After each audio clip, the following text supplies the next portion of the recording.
All right, so ladies and gentlemen, welcome to Fake Radio, late night here. We got the candle going as usual, and we have a guest. Do you want to introduce yourself? What's going on, y'all? My name is Guy, or Guyclaude, singer-songwriter, straight Boston. We here, gang, gang. Yeah, what's up? So let's get right into it. It's an honor to have you on the show. What music did you listen to growing up? Like, what was kind of what was playing in your household? Okay. So it's funny enough that a lot of the music that I listened to growing up is nothing of the stuff that I like kind of sing or perform now.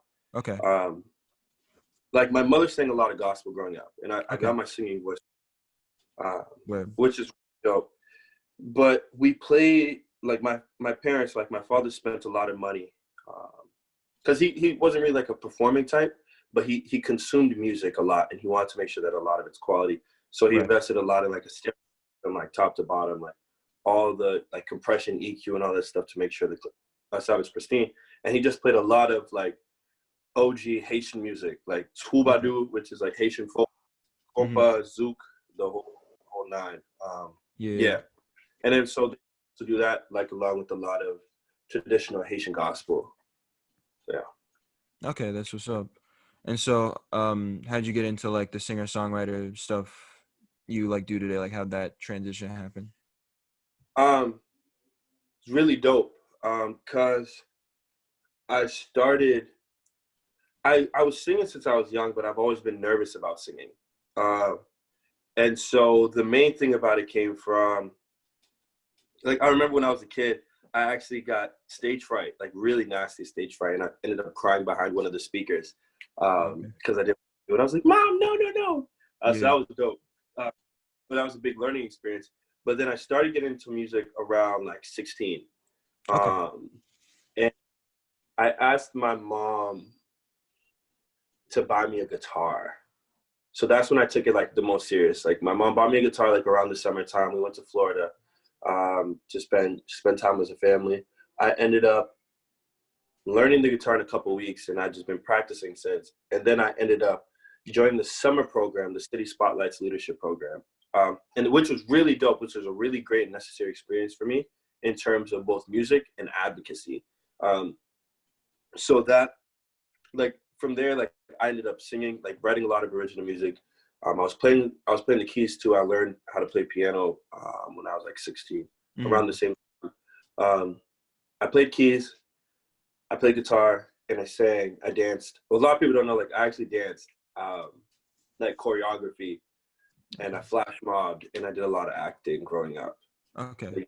Like, and then it stuck. Like the music, like singing, songwriting, and production stuck with me.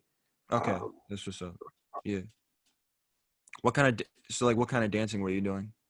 Hip hop, contemporary, Oh, okay. Where. Okay. And like what like were you acting and for the stage? yeah. So what we would do, well, for that summer program when I was a teen participant, we Hmm. didn't have a stage. We used Okay. the Wang Theater. So it was at the Wang and the Schubert Theater, Okay. well, now owned like called the Fox Center, blah blah blah.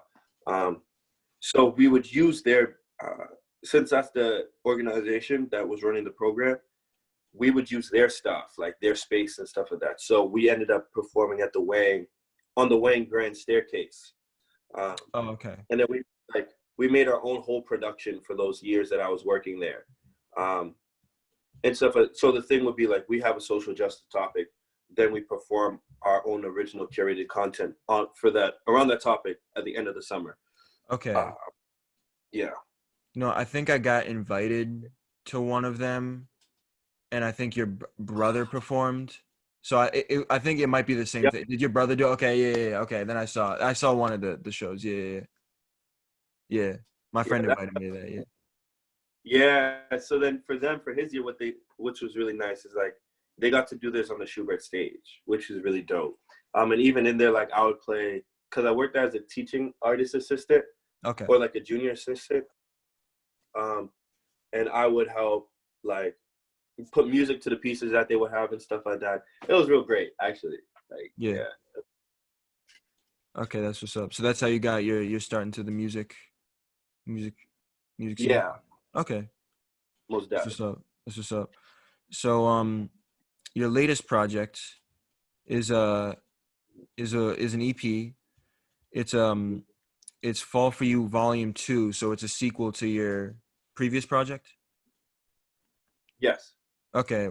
What made you decide to do like a sequel project rather than have like a new idea? Like what made you decide to have a volume 1, volume 2? Okay, so Volume One, Love Faces, like Love Faces was actually a spin-off project. Oh, okay. Like because I'm I haven't really been an album creating an album mode like with the whole like fleshed out. These are some like super cohesive story and stuff like that. Like I just wanted to put songs to kind of like keep some engagement and stuff like that. And it really like ended up becoming its own thing.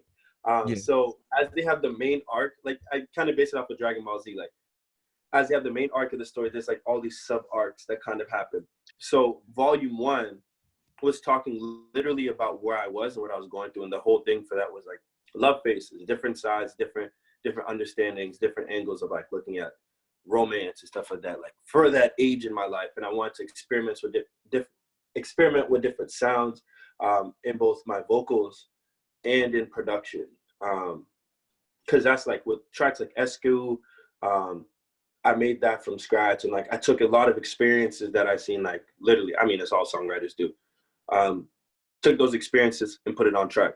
Fall for You, I wanted to update people because around 2018 I had this really tough period of like content creation.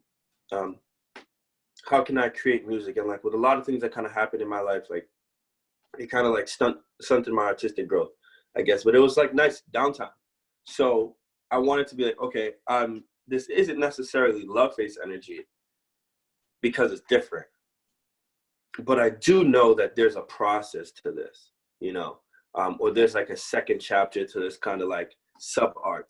So I wanted to take literally that sound where I was and like kind of compress it all together into like 6 tracks. Well, four, however many tracks I did. Like so between 4 and 6. Yeah. Yeah, like that was the main thing. I could have made it into like an album or its own EP, but it's like Mhm. because I wanted to keep the understanding going. Like I might retitle it. Part of me wants to like to take out the volume part of it, but then it's like people have to understand like these things do not exist in relation to like a general album.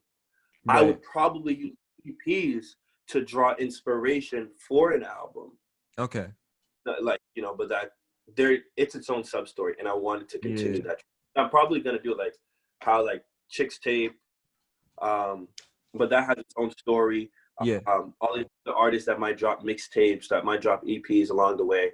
It's like something where you kind of like have to listen to, Mhm. like kind of get a full picture. Yeah. Yeah. Now, you introduced yourself as a songwriter. Apple Music defines like your music as R&B. Would you consider yourself an R&B artist? Would you consider yourself a singer-songwriter? Like what? Honestly, Does it when really I was matter? Like, younger, yeah. it was weird because when I was younger, I called myself an indie artist Mhm. because I was very much the singer-songwriter indie type of guy who was playing my guitar. Like I played my acoustic heavy. I Yeah. barely got into it until I started the whole volume series, like with Love Faces and Fall for You. Yeah. Uh, what a lot of people don't know is like I actually put out an album in uh, before Fall for You. I know before Love Faces. I put an album out the year before, Yeah. um, and that was like very like guitar, all this stuff. Like Right. there's some that know it, and it might come back. It might work its way back in some way, shape, or form. I want to like remanifest it. But yeah, like in the beginning, like I never really like.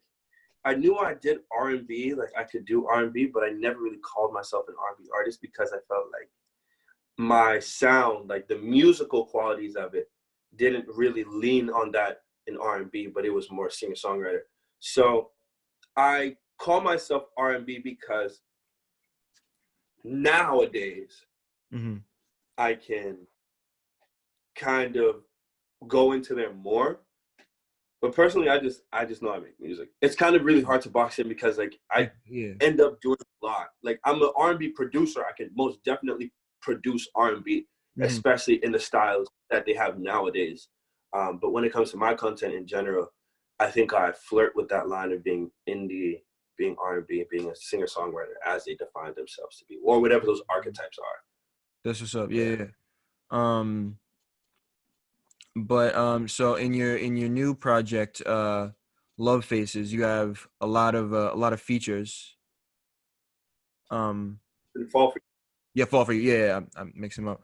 Um, and so what was your kind of idea behind having like a bunch of features on songs like that? literally, I looked at Clark and I was just like, I don't really work with that many people. Yeah. Uh, I don't really give myself the chance to collaborate as much. Hmm. And I've always wanted to make a project that has features, just features.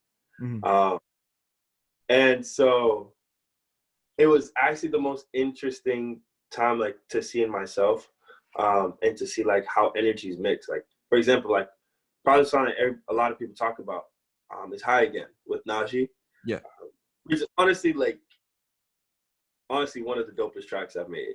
I think the whole project itself is just lit. Like the Yeah. only song I gave myself space to just be me on is the first one. Yeah. But then I just wanted everything to be about not just me, but like other people taking their perspectives and putting it into the project. Like I want the whole play with this concept, play with this idea with Blame Game, where it's like an Afro beat, like rhythmic, really rhythmic record. Mhm. And then having like Maitland's Don Dada, like having him hop on it and just chew that up, you know. And him and I, like when we were cooking it up, we were like in person, really catching the vibe to it, and then like we just banged out the project. It like banged out that one song. It was Yeah. dope. Um, while on the flip side, it was like with High Again and with Waiting, those songs actually inquired like a lot of more collaboration even in the songwriting process, because a lot of my things is like I like talking to people, so I take conversations that I've had in my life, or like conversations that other people have had, and I find ways to weave it together into music. um High Again was crazy. Like I love the process behind it, and I made it simple enough to give people room to be. I think the only busy track is Blame Game. Blame Game is the only busy one. The simplest one is, yeah, the simplest one is Thank You with Clark. That one's really simple Yeah. because Okay. I see that. Yeah. really just I really just chopped it up like real quick, and I was just like, okay, I want to do something different. I had a cold. I was coming off of a cold that same time, and like I liked how my voice was sounding, so I was like, all right, I'm gonna record it like this. Where But the main thing is flavors, it's textures, because there's some things you can really touch by having a lot of another person um, inspire or like put their seed in it too. So yeah, yeah. do you That's a lot. also Honestly, I really think it's great. yeah, no, I love that project. Do you think that because you mentioned like comparing it to Dragon Ball Z and kind of other forms other than music, do you think that it's kind of, because I heard I forget who said this, but like someone said that like putting features on their album is like having a cast to their like movie. It's like different Yes, characters, yeah. Do you feel like that is kind yeah, of another reason why you had a lot of features on that project? most definitely. It's like it literally it puts more dimensions.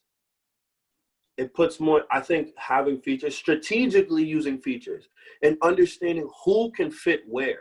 Because I didn't just sit there and be like, okay, I'm gonna pick random people. I'm gonna pick the places. Like I'm gonna pick people who fit into this space. Like what Waiting. Like when I put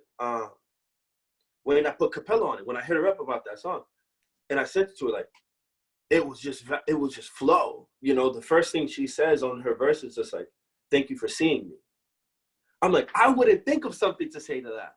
So now it really opens the listener up to like, yo, there's a dialogue happening here. And now when people like you listen to Love Faces, and now Love Faces ended off with what I think Dream. And now Fall for You is just like, okay, like there's some sort of emergence happening here within the life of the artist, the life of the protagonist, and there are people kind of helping to usher this in. So yeah, most definitely. That thing about having a cast to this movie is literally that. Like they broke it down for me like as phrase. So you handpicked all the guest artists.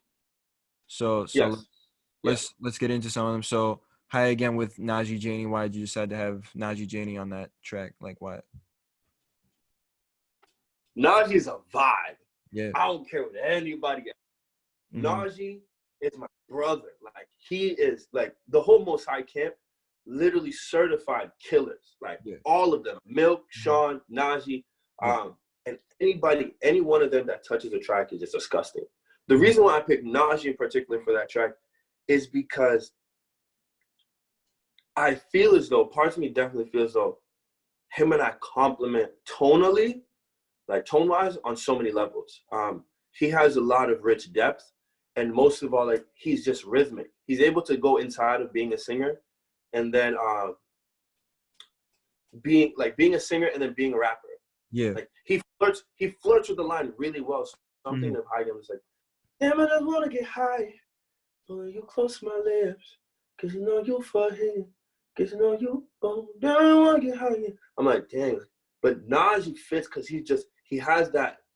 He can make smoking music, especially if you listen to Purple Earth Theory, like later on as it came out, as he released that, it just solidified like why I made the right decision by having him on any track, you know, because he's just, damn it, little baby, I'm mad at again. Relapse and reaction, who's putting in? She passing, you passing, who putting in? Stuck in my head, I won't say what it is. And I'm listening to it, it's like, that bounce, you know, that bounce and that rhythm. Just like, he just, his tracks conceptually in a way that just fits. And his tone, like, even when he goes, this day will start on this page. Believe me, don't leave me alone. I'll have to, it's safe. Yeah. It's just like, bro, I would never think of that. Yeah. So now he's just disgusting. I have to work with all of them. All of those, everybody in Most High has to get, like, I have to put a track out with at least all of them. I want a project, like, the goal is to be able to put projects and say I work with all people I consider to be, like, my friends. Because my friends are also competition. Like, these people remind me why it's good to improve every day. So, no, 100%. And let's get into a Capella on Waiting. How'd that collaboration come about? Capella's a straight up blessing. Like, she's a straight up, like, the track felt like water for me. Waiting is definitely, it's not sexual, it's sensual, you know, because the way how it needed a feature. Like, that's why there's two women there's a woman in the beginning speaking, and then there's Capella contributing with that feature. Yeah. Like, that is, and then it just comes down to that weaving. Waiting is not about men per se. Yeah. Waiting is about women. So it would disservice me in that space to, like, not put a woman in there, especially not one that's able to go to the metaphysical. Like, I don't want you to just talk some shit on the track. I need you to go to a certain place and bring them to a place as well. Capella is something that never fails time and time again, is that she's all in all a vibe that provides depth, you know? And if I say like, going back to that, like, the track is very, like, water, you know, it's just a flow. She's a Pisces. Like, she's straight up just about vibes, good energies, and just being able to move and flow within that space. So I had to. And she sent that to me ASAP. Like, it was just clipped, and I just mixed it in, and it was wild. Yeah. She also, fun fact, performed at Emerson. We got a lot of Emerson listeners because that's where I go to college. She performed at Emerson recently. So, you know, that's what's up, you know. And also Najee obviously went to BLA, you know, where I went to, you know, so that's awesome. Gang. Yeah. But Maitland's Dawn, who you worked on with Blame Game. That's one that that's what I learned of that guy from this project. So that's the one I didn't know about before. So do you want to explain the process with working with him and all that? Straight up crazy energy. Like, the way the way he attacks the track, he taught me, like, honestly, like listening to how he moves melodically in rhythmic records, like whether it be Afrobeat, like some Caribbean type of stuff, whatever it is. We were sitting down. We drank like we were drinking. And so we bought some Douce. We got, like, I bought a bottle of wine, and like honestly, I just wanted to catch a vibe and work on some tracks with him. And so when it came down to that track, I knew we had to make a hit. Like we got more to make. Maker just has a touch where he just knows what to do when he finds that track. Okay. Like, either the track finds him or he finds the track. And it just, but when the track just comes to him and he already knows where he wants to go, he zones into that space and he just flows. Like, and the funny part is, I had no fault in that track, and I already knew it could do crazy stuff. Just like the other ones where it matched that energy. Because when he was coming down, he was right. We were bouncing the hook idea off. It's like, is it me? Is it you? It's a blame game played by two. Is it me? Is it you? Ay, ay, ay, ay. Like, his signature is that ay, ay, ay, ay, or that ay, ay, ay, which is something that a lot of Haitian people, like us as a culture, like us as a people, that we use often. We know what that means, you know? But then he balanced it so nicely by making it fit into that whole bag when he came in with his verse, like, your birthday in the fall, or the day in the month, cash in the birthday card, by the things that you want, when things fall apart, you pay attention a little more. I know this is what I want, when you walk through the door. It's like, bro, I know it, I don't show it, it'd be hard to believe me. You suffer on me, show it to me freely. Like, what? So he's very, like, the thing I respect about him, he doesn't have to lie. He does not have to lie in music. He will tell it to you how it is. He's lived through it. This was so, you know, yeah. And he's talking to you. Even if it's sensual, even if it's sexy, this, that, the third, it's, the track is still a blame. Like, this is a blame game we're playing. Yeah. But then the way, like, the reason why I don't ever feel as if a track that he has fails is because he just talks this sort of talk that is just 100%. Mm-hmm. And him melodically just works. Like, it is sonically pleasing to me, you know? And so, like, when we had that track together, and, like, when I was cooking it up, when I was making that beat, like, when I showed it to him, and he was just like, bro, we have to do it. And I'm like, might as well, like, you know? Yeah, it was nice. Yeah. And so obviously, Thank You worked on with Clark D, who is a friend on the show, been on the show, and is also your brother. Yeah.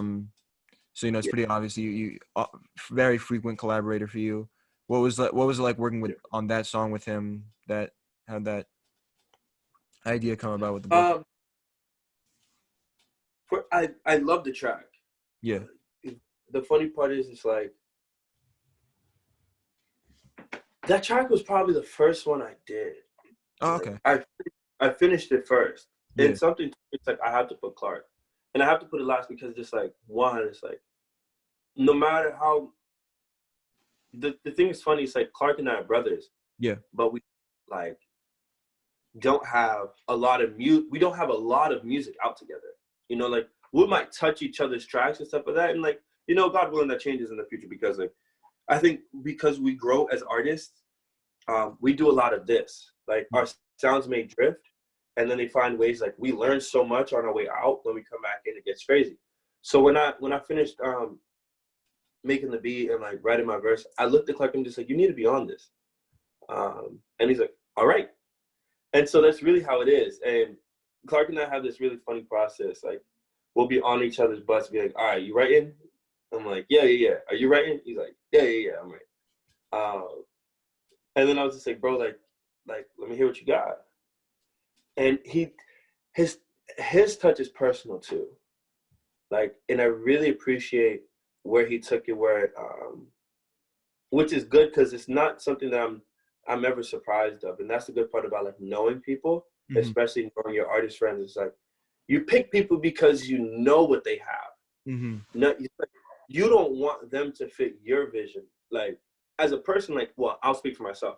I don't want people to fit my vision. I just want them to come as they are and contribute. Like, because I'm not trying to push anything. I'm not trying to push an agenda. I'm not trying to push that. I'm trying to just create a space. And that comes from authenticity. So when Clark hopped on it, I think he took it where it needed to be. Like, it's playful, it's honest, it's fun, it's a thank you. And then when he said, like, for me, like, I was just like, okay, my mom, like, saying, like, me being careful with girls, me being careful, like, you know, focusing on what I need to focus. Right. Him saying, like, thank you for giving me birth and not dropping me down on my head. Like, yeah, like that, he made it. He really made it that track. And a lot of people say, like, oh, gee, blah, blah, blah, like, you snapped on this. Like, yeah, it was nice.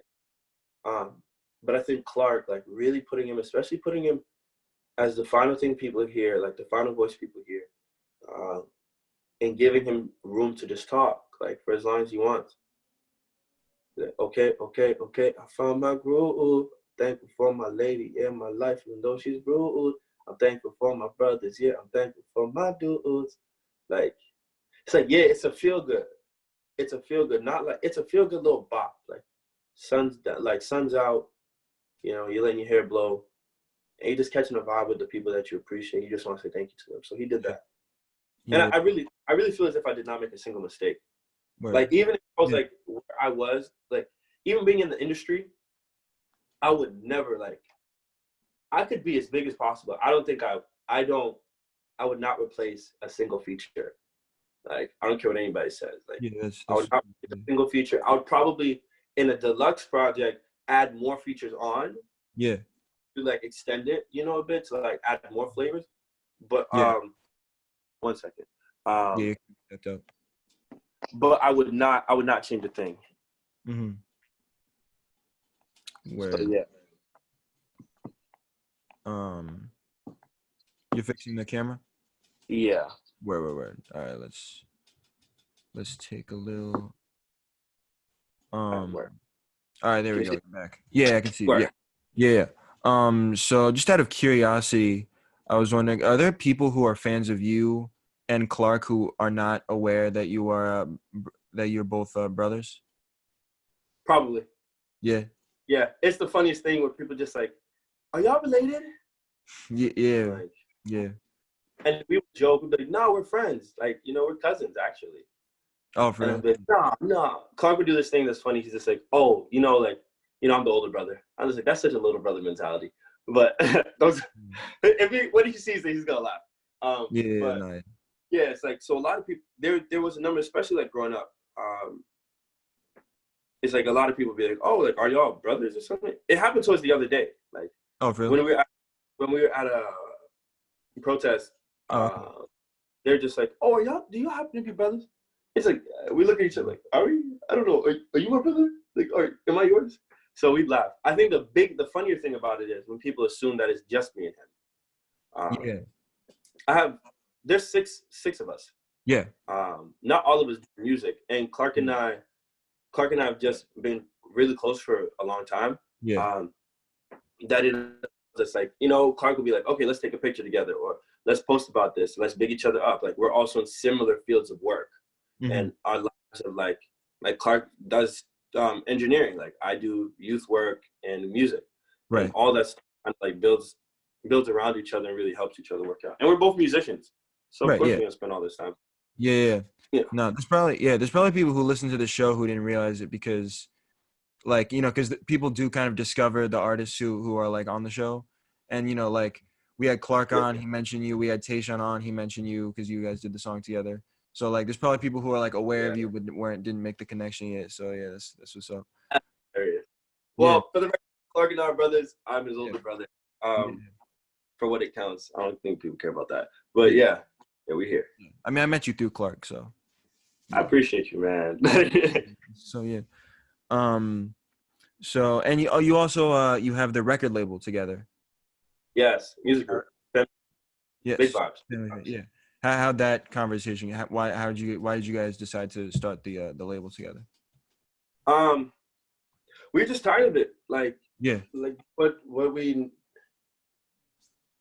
and more often than not, what we don't do, not just like family, but like people in general, it's like we have to build some sort of group.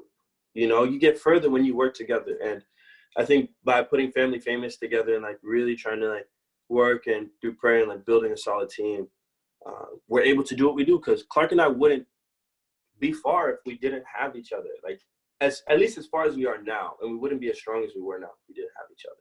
Yeah. Or at least I can speak for myself and say Clark has really been pivotal in my music career. And it's because of him that he's encouraged me and allowed me to find ways to gain access into certain areas that have improved me as an artist. Yeah. So Family is like, yo, we have to help the community. I think Clark had that conversation first. Like, I was like, yo, we need to like work together and build some sort of group. And so we actually started off doing like Lock Beside ENT. Like, so we had that for a bit, and then Clark was just like, yo, I think we need to like step it up a notch. And I'm like, okay, talk to me. Like, what do you have in mind? And I was like, all right.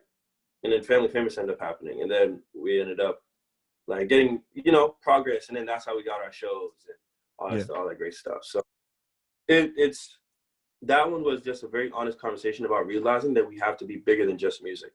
Yeah. That it's a community that's about helping people, that it's about showing, especially Black and brown children or in urban settings or like at-risk youth, as they call them, that they have the possibility to be entrepreneurs and be successful at it. Yeah. So yeah. Yeah. So your songwriting process, you know, I've seen you explain some of the meanings behind some of your songs. It's very anecdotal, very kind of like personal. Is that kind of how you go into every song? You like just kind of like a story kind of helps like triggers like an inspiration for a song? Is that how it normally goes for you? Yeah. Yeah. Yeah. The big thing is it's being able to be honest. If it's not my own experience, it's somebody else's. And the main thing is just like when you're able to, of course, there's things like ways that I'm even working on, like experimenting new things that will come out of like future music that are affecting my songwriting process even as we speak. But the main thing is just like being able to take a story and talk about it, because that's all songs are. It's just like you have to. This is a story. Whether it's just like, okay, the story is. Well, some people try to make it a conversation, just like I'm saying this, I'm saying this, I'm saying this. For me personally, like I'm taking a moment and I'm trying to immerse you in it as much as possible. Like I want to see how far I can have you sink into this scene. Mm-hmm. Yeah. And so is every song about like a specific person? Like if it's a romantic song, is always about like a specific person, or is it because I was having a conversation with an artist friend of mine a while ago, and he like I kind of know like his like the relationships he has in his life. I'm not gonna say his name just because it was a personal comment, but then there was a song and I was like, this doesn't sound like anyone I know about, and he was like, oh no, this is just about my like mental health, and I just am using it as like a person, like I'm having it be like a conversation with myself, but it sounds like it's like a romance song. Do you have like, are there songs like that are like about like concepts that you turn into like songs about relationships, or is it all about like a specific person for you? More often than not, I've rarely ever taken a song about a specific person. I've done it a couple times. Yeah. And I'll keep those songs top secret. Because that's funny. Yeah. But I take a little bit of everything and I kind of like put it in a pot. Yeah. But there are songs like, for example, Dream, like that it could sound like that song is more so about like, okay, I'm going to talk about a lot of things here. I'm going to talk about men and women in general, like people in general. There are other songs that I performed, but I haven't released, that I do take certain experiences, like I take certain scenes that I would see or imagine myself in. I would take a person, like let's say, for example, I can take you and I can take me and I can imagine us having a conversation about something totally different and then trying to make a song around that. Okay, that makes sense. So a lot of them is okay. The one song that I can give away is like Esco, like off of Love Faces. Mm-hmm. It's funny enough because the reason I wrote that song is because I remember going to this party that my boy was spinning at, G Smoney, amazing DJ, very hardworking guy, and big kudos to him. So he invited me out to this party at Holyoke, and I remember there was this short Hispanic girl. I think I seen her at the party. I was like, all right, cool, I'm a dancer. I've heard this story before. Yeah. Shorty rejected me. Yeah. And then I went back and I'm just like, okay, I'm about to make a song about this, talking about what could have happened. Yeah. If, how would it possibly feel for me to be in that moment, for me personally to be in that moment, and Shorty to out and things go the best possible circumstance. It's funny, I was talking to a friend that was that listened to the song and just really loved it. And she was just like, honestly, I thought it was about an argument. Yeah. I thought it was about an argument and y'all were working through it. Like, are you here with me? Because I want you to be here with me. Mm-hmm. I was like, wow, this is amazing. Rain, for example, Rain is another one where I was talking about myself. Rain, rain, if you come out with me, sing your songs until away. Yeah, Rain was really nice. Mm-hmm. And then the most recent one I had, 24. I haven't promoted it much, mostly because that song is it sits in a weird space for me. Yeah.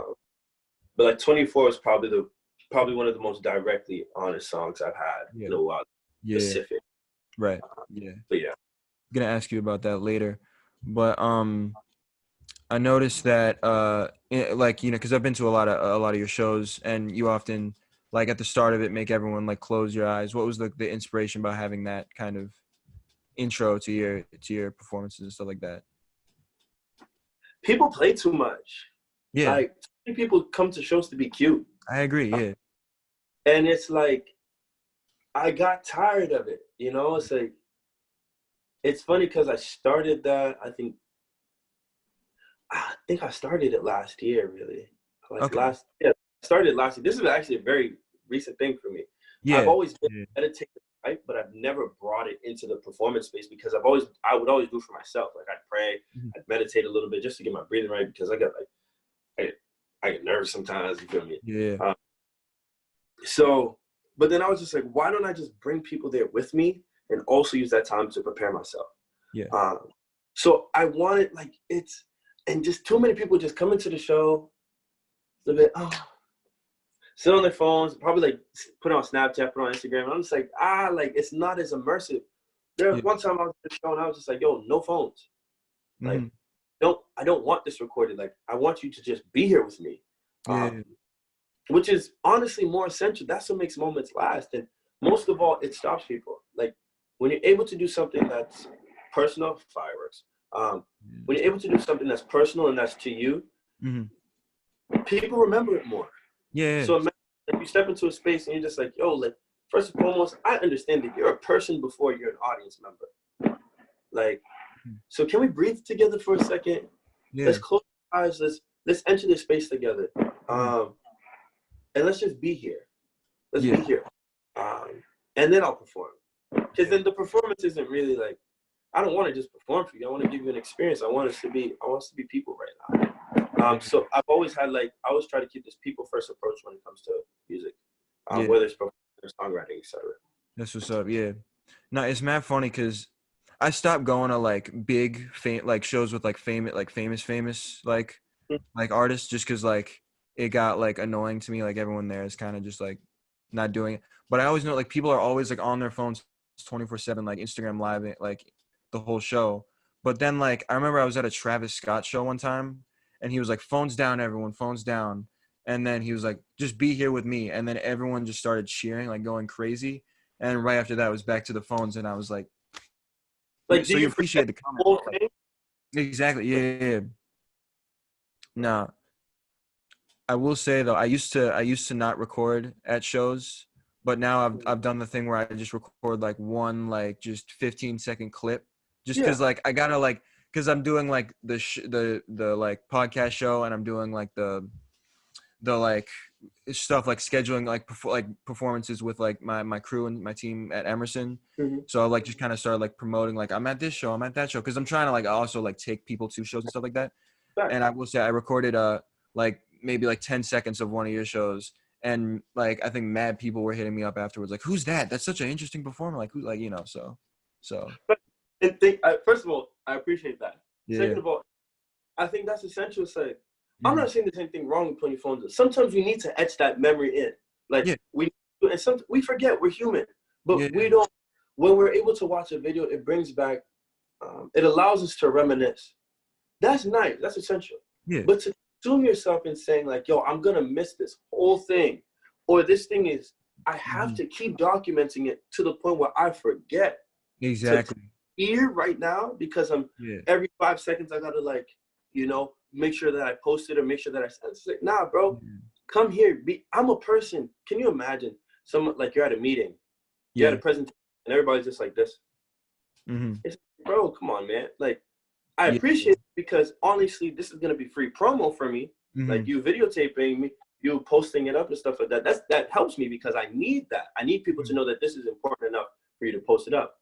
But I still want you to remember that this is important enough for you to be here too. You paid good money. Like even if it's $5, that's $5 Yeah. that you spent and that you have to make sure you get every penny of it. Yeah. Yeah. No. And also, like, as someone who's like listened to your music and seen your performance, like, it's very different, like, hearing your music live from hearing like your music on like the recording. Like, you make sure to, like, switch it up in different ways, in interesting ways. Yeah. So yeah. That's what No. I Yeah. told I told Clark this, like, honestly, like, I think my biggest goal as an artist is to make sure that my live performances are something that you have to see. Yeah. Like, that's essential. That's essential. Yeah. And yeah, like that's kind of what, because I stopped going to like just like big shows entirely just because I was like, this isn't really worth seeing, like paying so much money just to see just like people from so far away. Like it's just like I don't like worship the people like that much to be like, I saw like Anderson. I think the last show I saw was Anderson .Paak, and like I was just like I was so far back, like I couldn't, like it was just listening to your song on like a shitty iPhone. Like Facts. And I'm like, bro, I want to be smart about it. Granted, of course, there might be one or two times, like, now there may be times that come up where it's like stadium venues, like, God willing, like getting to the point where we can do stadiums. Like, that'd be amazing. But I never want to forget the things that matter too. It's just like being able to go into like a Brighton music hall yeah, or being able to go into like a Hibernian hall. mm-hmm. Just being able to go into a cafe. Yeah, And it's like, what, matter of fact, like, I'm here. This is a lounge. I'm yeah, gonna do a couple tracks. Like I play keys, like, or at least I have some homies here that play music too. Like we're just gonna give a vibe. yeah. Let's enter that space here. And I don't know. And even with like tens of thousands, even if I sell out a stadium, I Yeah, still started every room like, all right, first of all, everybody, like, let's have a moment of silence. Let's close our eyes. Let's yeah. breathe for and then now it's Exactly. good. Yeah, yeah. And also, like, yeah, like, it makes people pay attention. It's mad fun. Now that I'm thinking back to that Anderson .Paak show, I remember he brought out Lil Nas X during that show, and this was Mhm. like back when this was like May of last year, so he only had Old Town Road out at that point, and he just played it once and then left, and everyone was on their phone recording, like, look, it's this like the new star who's like blown up. But then like because I was like, hey, look, because I didn't know he was gonna come out, so I was like, hey, look, everyone, it's this guy. But then he played it once and just left, and I was like, you gotta play it twice. Like, what? Like, you can't just play it once. Yeah, but you can't come up and then like leave right after. Yeah, like I That's want to, hilarious. like, as I wasn't, I 100% did not experience that. I was just like, like, it's such a short song too. It's just like, yeah. Right. It's pop. It's pop. That's what happens, man. I don't know, man. Exactly. Yeah. Now, at your shows, you also do covers, a lot of covers Yeah. of specific songs. What like, what's your favorite song to do a cover of? Ooh. This is gonna be corny. I do a lot of the one song. Honestly, I should get a check for this. I do Mario's "Let Me Love You" mostly because like the crowd response for that song, it's amazing. Once you know that one, it's like wild. Yeah. But there's a couple songs like my main favorites, low key, high key. Yeah. Sunday Morning, Maroon 5, an Mhm. amazing record, amazing arrangement, especially when you play with a band that just doesn't even have to know the whole song, but just knows how to groove like that, and Yeah. you flip it. Great. An Ordinary People by Yeah. John Legend, Mhm. hands down one of the best records, best tracks ever made, in my honest opinion. Yeah. There's very few timeless songs like that. You can do it for anything. Yeah, those two songs. And then there's like back before I used to do a lot of Amy Winehouse, like that one Corinne Bailey Ray, Bryson and Drake. You can't go wrong with Drake. Yeah. But yeah, just mostly those two songs. Maroon 5, that Sunday Morning, and Ordinary People, like top tier. Yeah. I've heard you do. I feel like I've heard you do Daniel Caesar before too. Yeah, Get You bangs. Like Yeah. Get You bangs. When a band has the hits locked in. Yeah. Right. Yeah. And that's where like a band, like any band that I had the chance to work with, like when we get down on the track to perform it, even if we've never done it before, I'll be like, all right, like I go to church, like, so there's a lot of church cues, like with choirs, like, so I play keys. And so in certain churches, when they play, like they have cues, hand signals and stuff like that. And a lot of musicians play in church. So they already understand the cues. So once you give them the cues and they already know what to do, but when you at least have one homie who's there, like that at least knows you, that can kind of guide the rest of them. Get You goes off. Get You and Best Part. Those two, just because they're classics, they're going to be classics. Yeah. Especially Best Part's going to, I think that's a generational, like for where it was in time, like it's cemented. Yeah. And so there's this one question that like I always think, I'm like, damn, that's a really good question, but I always forget to ask it. But I'm remembering to ask it now. If there was a scenario like where like a song or a specific artist just didn't exist, what song do you wish you wrote?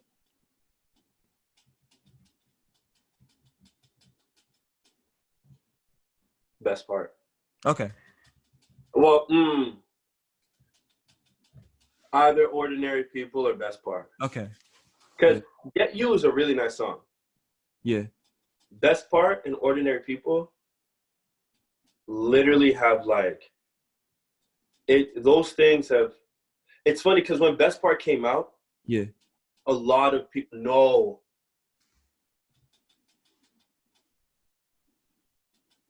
No, I can't. I don't rap. I would say a Drake song, but which one? Out of curiosity. Shut It Down. Oh, Shut It okay. Down. Yeah. Or if I was really that type of artist, Excuse Me, Miss Brown. Okay. That one defined. I think that song definitely defined R&B. Let Me Love You. There's just a number of them. Like there's just too many good songs that happened early on in the early 2000s that like set the standard. Excuse Me, Miss. Run It. Chris Brown. Any early Chris Brown track. Take You Down. Say Goodbye. Trey Songz had that. Like Trey Songz, crazy run. I wouldn't do any. No offense to R. Kelly, but like I wouldn't do a song because I just don't think our voices match. Yeah. There's this one Joe song that I Want to Know. I want to know what turns you on. Yeah. That's nice. It's a very sensual love R&B song. Honestly, honeymoon type vibes. We here for life. But definitely like for my age, for my bracket, if Daniel Caesar never existed, I would have took all of his music hands down on dogs. Him and I were born around the same time. I think we're the same age. We were both born in April, like I think a couple of days apart. Yeah. He has the same vibe. I would have took his whole discography. But definitely Best Part for her. That shit's timeless. Get You by John Legend. I mean, no. Ordinary People by John Legend. Yeah. Those two. So, I will say it's funny because I saw before I stopped going to see. I haven't seen that many artists live, but I did see Daniel Caesar live. I did manage to catch him live one time, and I will say honestly, have you seen Daniel Caesar live? No. I will say I have seen. Yeah, I will say, and like I think I saw you perform like a week later actually, which is funny. And I caught the similarities, but I will say Daniel Caesar, not great, not as good as you would expect live. Really? Yeah, maybe it was just the setting I was in because I was like outside with a lot of people. But yeah, he wasn't great live. I was kind of disappointed. Wow, that hurts. Really, That yeah. hurts. What? I was low key disappointed. Yeah, especially Dang. because Tyler came on. Tyler, the creator, came on right after, and I think he kind of. Oh, that's, I But think, yeah, yeah. yeah. People But probably, was it at a festival? yeah, it was at a festival. Yeah, yeah. That might have been why. Yeah, I was like, I felt like I was just kind of listening to his Facts. music. Yeah, it's kind of it's very distinct. Like, cause it's like you're at a festival, and especially cause like I'm waiting in the front. This is why I hate festivals, because you gotta like get through the slog of like a Yeah, bunch of people you don't know. Because there was a lot of like boring dudes that like I didn't know. But facts. yeah, but then like when but that makes it better when like a artist who really kind of diverts like when Tyler the Creator comes on, he just like runs on stage, he's like, whoa, you're like, oh well, now he's Yeah, like doing a show. facts, But yeah, facts. Daniel Caesar was like, it was not as exciting as I hoped it would be, but it was still pretty good. Oh, also, Lucky Day. Lucky Day. Yeah, When Lucky Day wrote some more, Lucky Day's project Painted. There's just too many songs I would take. That yeah, hurts me. That hurts me with Daniel Caesar, but that reminds me of Lucky Day because Lucky Day's live. His yeah. live, I don't know him dynamically, how he performs, but his live tracks Mm-hmm. clean. Like he can really sing. He can really Yeah, blow. Like yeah, nah, yeah, for sure. Yeah. Nah, yeah, you good. But nah, I will say that was before like this was a while ago, so that was before like his new album. oh yeah. Yeah, Yeah, I need to listen to that one again. I kind yeah. of, I don't know. After that whole fallout that he had Oh, about the whole, yeah. that shit broke my heart. Anyways, Nah, yeah, yeah. yeah. But yeah. Um. Uh. So we've been talking about like specific artists, but what artists would you say like are your favorites of all time? What artists would you say are like your like current like favorites? Current favorites, definitely Lucky Day. I Oh, think like R. I mean like artists. Oh, artists Yeah, yeah, yeah. like singers. Yeah, yeah, yeah, like singers that you like. Yeah, now Lucky Day.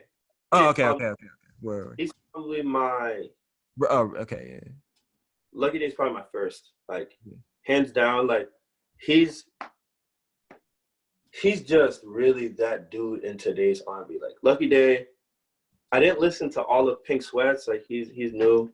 Yeah. Um, I know he had Honestly or Honesty. That track was really nice. Said, baby, I'm afraid to fall in love. That's a very nice project to start off with. But I think somebody started. I think it's because artists like Daniel Caesar came out and really brought back the authenticity of real music. Mhm. But Lucky Day really takes R&B back. Like he's a new artist, and the funny part is he's always been in the industry. Clark and I were just talking about that yesterday. Yeah. He's always been tapped into the industry. Like he's been writing for people and all that stuff. But he's just like when he came out, he just did it right. He had a proper rollout, and then he just been on this roll. Like he has this new track with Babyface.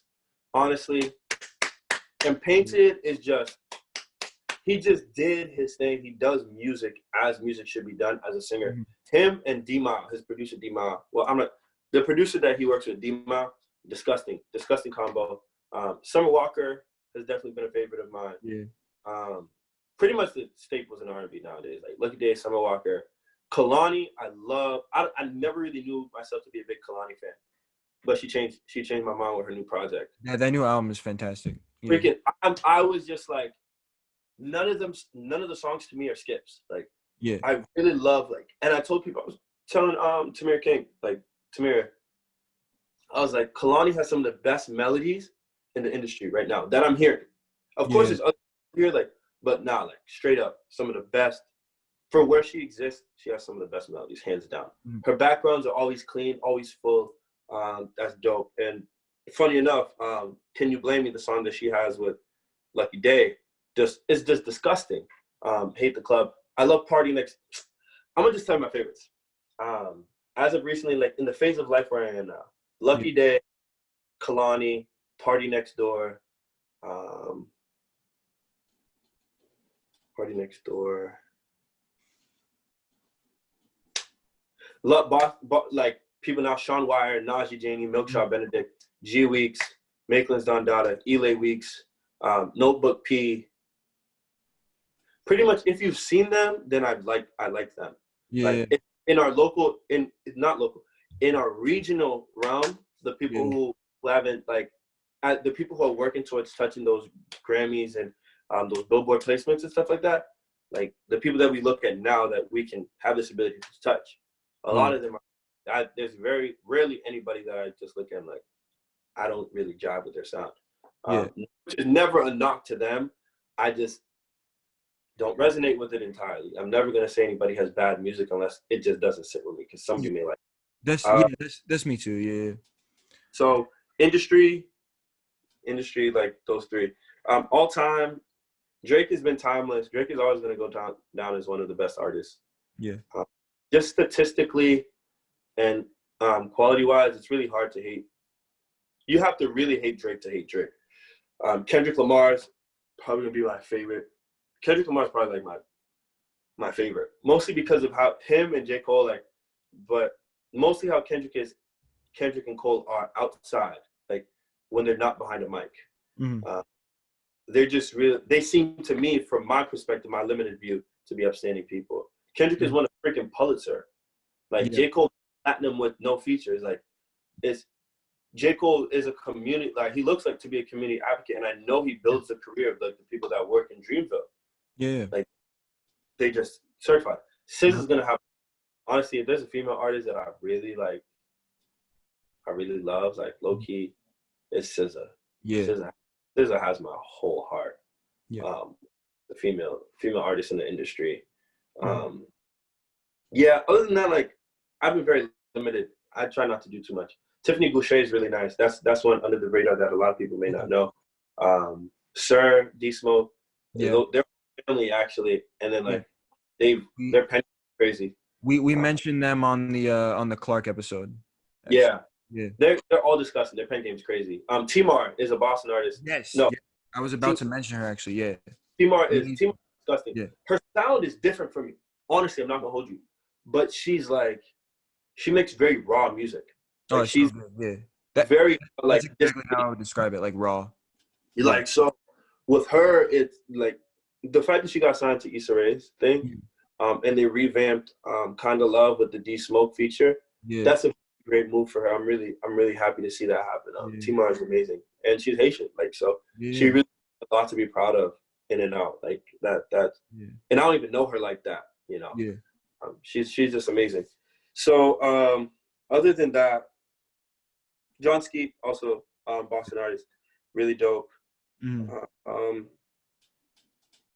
There's a lot of people, but like I have to, honestly, if I have to consolidate everything into industry people nowadays that I really, really, really like. Right now, Lucky Day, Kalani, Party Next Door, probably like in my rotation, as well as a spurs of people here and there. But those are like the consistents. Yeah. All time, SZA, Kendrick, Drake, Cole, mostly like Drake has been more consistent in releasing music, so of course you're going to consume him more. But I think a solid Cole project. Kendrick makes some crazy music. I haven't been listening to much music from them because I don't have Apple Music or Spotify. Oh, okay. But SZA has my heart. Her is crazy. Her's going to go down as a straight up musician. Like she's an amazing artist, but she's a musician. Yeah. And I'll always have respect for that. Yeah. She's been doing it since she was a kid. And she's just built different. Jacob Collier is the one that people won't know, but he's foundationally, he's a savant. He's actually disgusting. He's a musical genius. And signed by Quincy Jones. Oh, okay. Yeah, right. Forgot about that. Can rock with like Herbie Hancock, Robert Glasper, Snarky Puppy, Corey Henry, like the whole lot of them, just disgusting. Yeah, but then those main industry people, there's a lot of the people that you see as well. Yeah. But the most I listen to is, They'll, when they replay, they'll hear. Yeah, of course, yeah. I'm glad you brought up Timar, because that's like, I think Before I Spill Myself is like one of my favorite albums of this year. So yeah. And that's like, I want to get it as soon as I seen, like, as soon as her music, her sound came into my vicinity, like I had do more of it. Like, to be real, her brand, her aesthetic she looks to be a vibe. I'd love to sit down with her and talk to her. Yeah. But yeah, I'd love to sit down and talk with her. I think we'd have a lot to talk about. Yeah. Another art, because I like to bring up like artists with people. You mentioned you like Drake. Are you hip to Giveon? Giveon is fucking disgusting. Like, Yeah. I'm so sorry.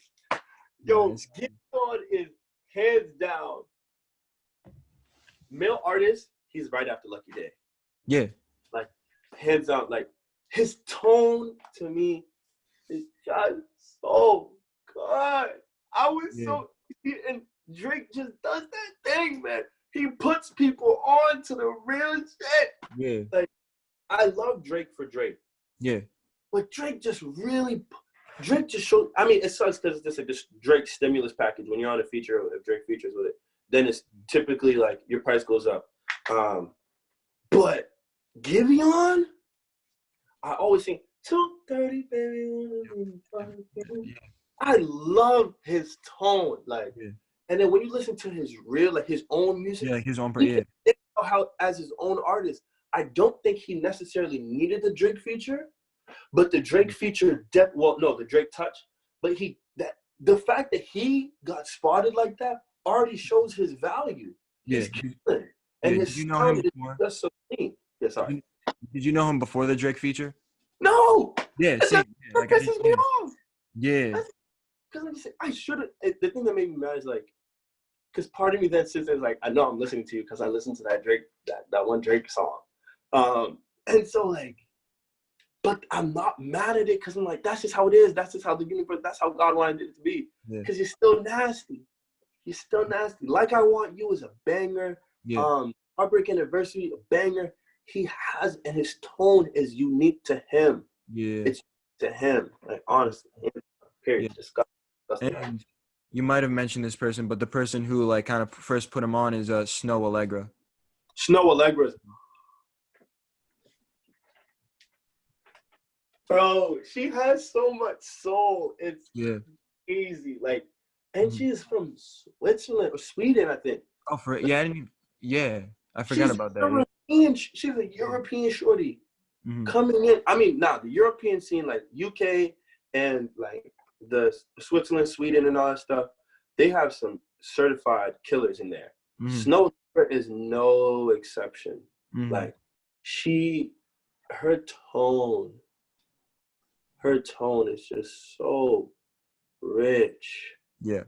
I need to listen to her. I didn't listen to the entirety of her project, but I've heard some of her live stuff on YouTube, and I've listened just to like some records, and it's old school love. Like, she got that old school love vibe.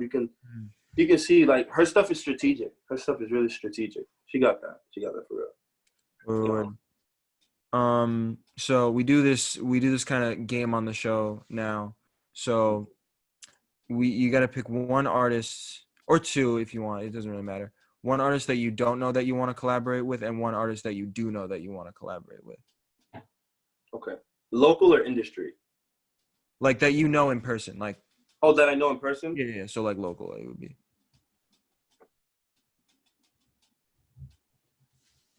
Someone that I know I want to collaborate with.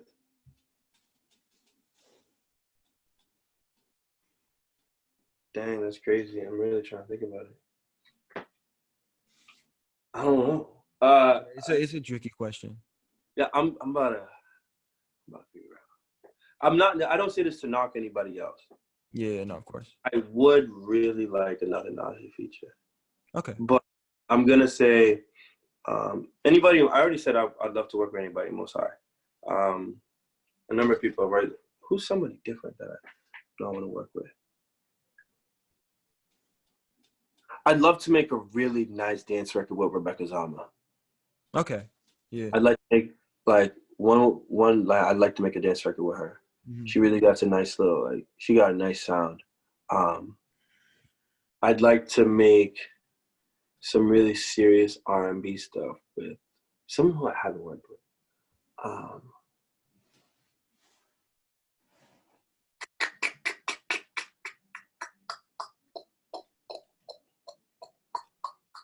Somebody that's different.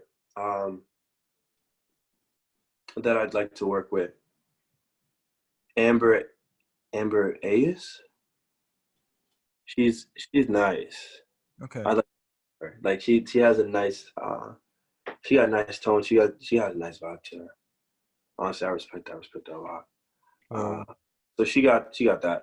Someone who I don't know I want to work with, like.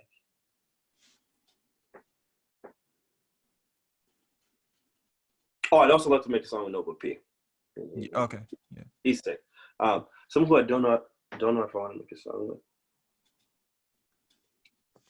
Sheesh. It doesn't mean like don't know like I don't want to work with them, or don't know as in like I don't know if I ever will. No, like like people have taken it different ways. Like sometimes people like do like someone that they just don't know personally, but like is like a local person, or sometimes it's like someone that they just don't know who's like an industry person. Like people, it's however you want to take that question. Okay. Someone who I don't know. Someone that I do know who I want to work with, and someone who I don't know. Yeah. Someone who I know that I want to work with is definitely Lucky Day. Okay. I really want to work with him. Yeah. Lucky Day and crap. I know there's really Timar. I want to make a track with him so bad. Cause I think there's a lot of like our tones are different, and I'd like to see how we put it together in a track. People who I do know that I want to work with, most definitely, Notebook P, and I don't know Amber personally, so okay. I don't want to knock her, put her in that category. Yeah, I'll make it my mission. Notebook P. Ooh, let's toss it. Let's toss a curveball. C4. Okay.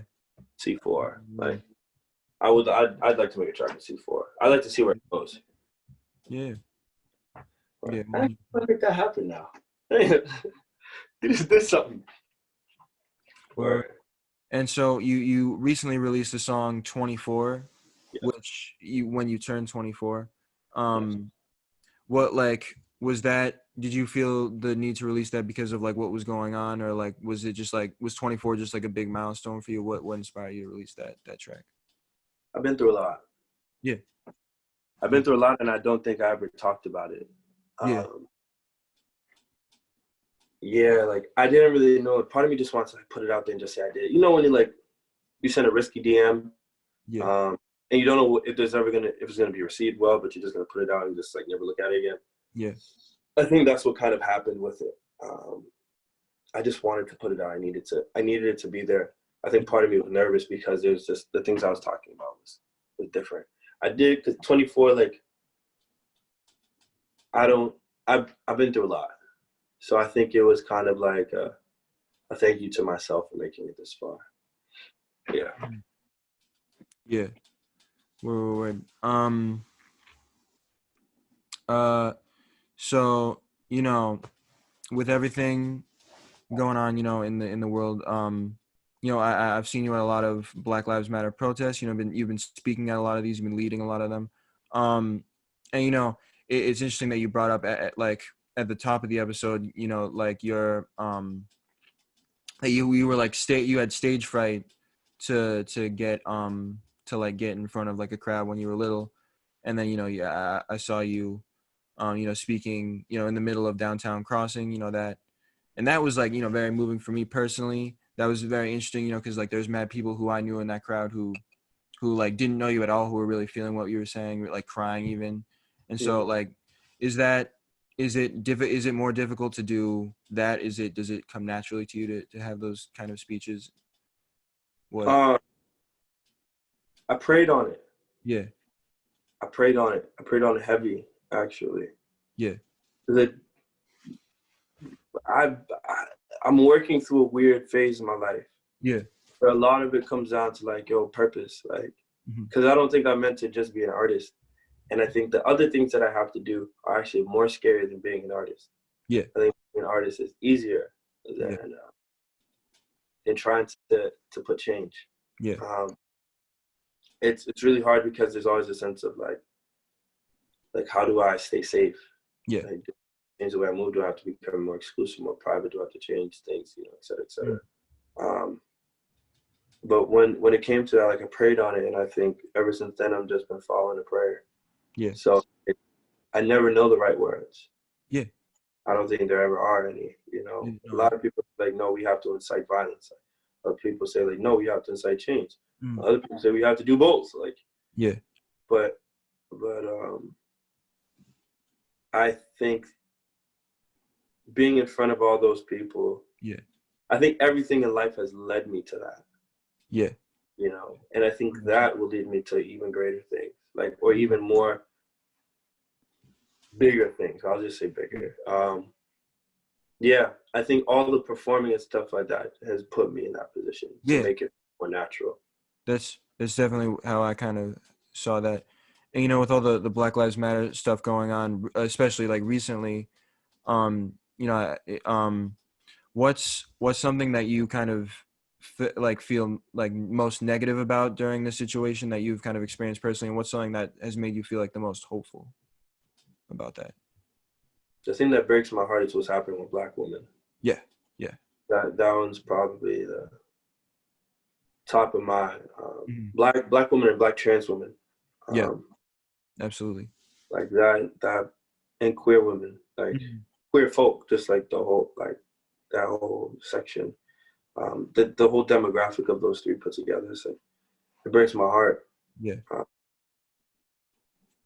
There's no right way to talk about it, and honestly I'm not as equipped, Yeah. but I know it's not fair. Most of all, it's not right. Mm-hmm.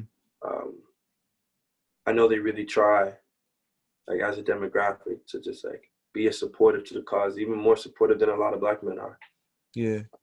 I think it hurts me because I see a lot of, while it's like there are Black men, no, while there's like the oppression that comes from like a majority white demographic, a lot of people who are just like, who work to instill like or perpetuate the systematic injustices that give us cause to Yeah. say Black lives matter.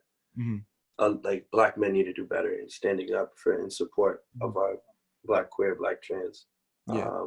and Black women, that whole demographic. Mm-hmm. So we have to be a united front, and that's hard. It's hopeful because some policies have been put in. You know, Yeah. some Yeah. things have been. Some states are working. Yeah. Some legislations are being put down. Trump is still an idiot, Yeah. but that's none of my business. Yeah. We have, you know, and this is a shameless thing, so we have to do our job as voters to Yeah. get educated on ourselves, our rights, and Yeah. our powers, like the Mm-hmm. things that we legally have the right to do that Yeah. they try to strip more Yeah. often, to divide the working class and to divide Black people Mm-hmm. even from the working class and from each other. So there's hope because people are allowing themselves to be in a place of receiving education and information. That's great, honestly, Yeah. in my opinion.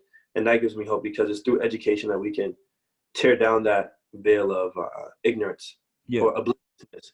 So that way we can more clearly see who's making the choice to be left in the dark versus who's like, who literally just doesn't have access. Yeah. Okay.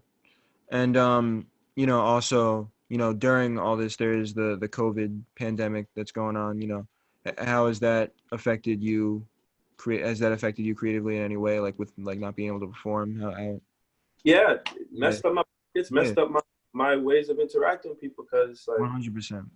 I love being able to perform. Family Famous 20 was supposed to happen. Yeah. Yeah. Yeah. Like, and we had plans, and we have to look and kind of like tuck that into the back burner because there's a global pandemic that literally stopped all of us. And the pandemic disproportionately affects Black and brown bodies, like Yeah. the 100%. system and just like lifestyle, like because of like circumstance and the health system. Yeah. It doesn't work. Like Mm-hmm. it's not fair. It's not right. It's not fair. It's not right. Yeah.